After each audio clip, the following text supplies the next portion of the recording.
So often in creating training in your organization, what starts to happen is you're building a solution based on a request from a leader or a subject matter expert or somebody who says, well, there's something happening in our organization and we need it fixed, right? So often the ask is coming from that place.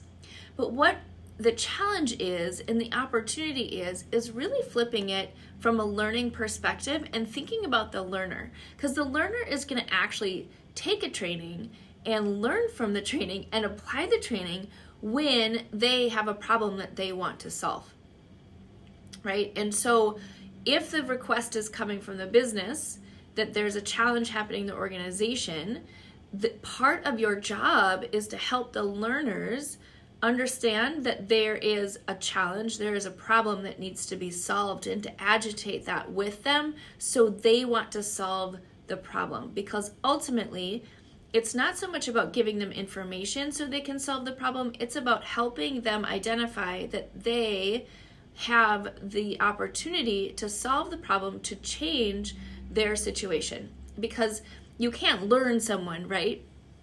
Somebody has to take that on themselves, internalize it, and change their performance or their behavior on their own, right? So we can give them the building blocks, we can give them activities to practice, but ultimately at the end of the day, it's up to them, right? It's up to them to solve the challenge and apply it to their work.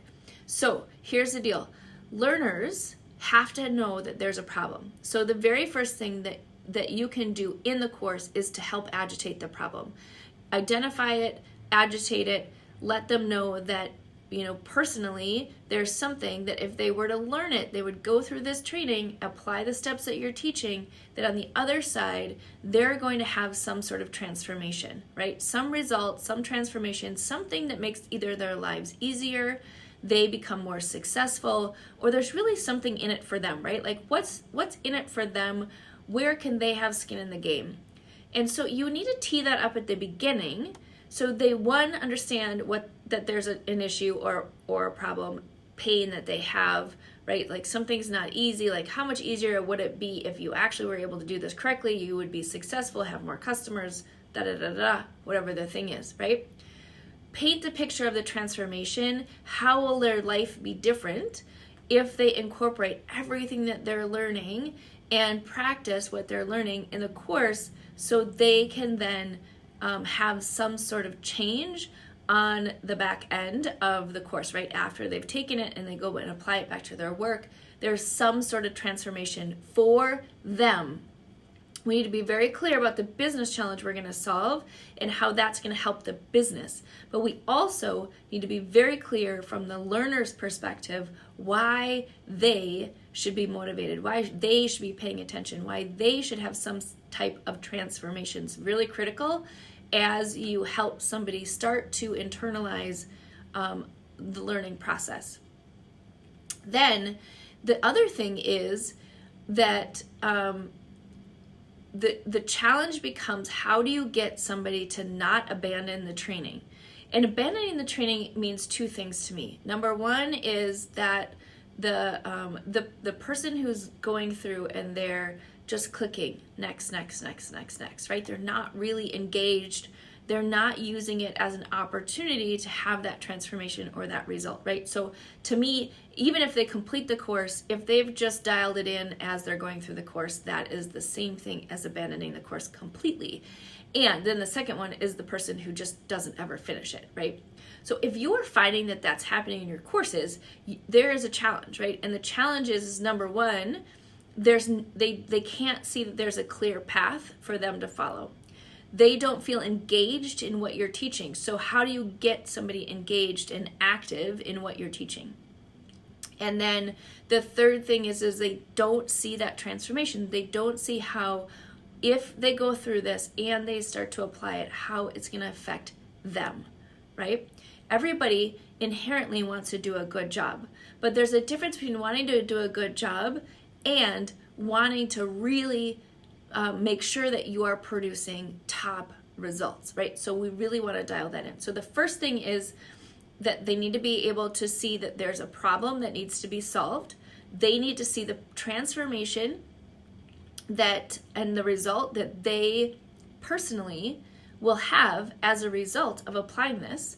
3, they need to not abandon the training. So when you're designing the training, it's very important to think about how do you keep them engaged all the way through.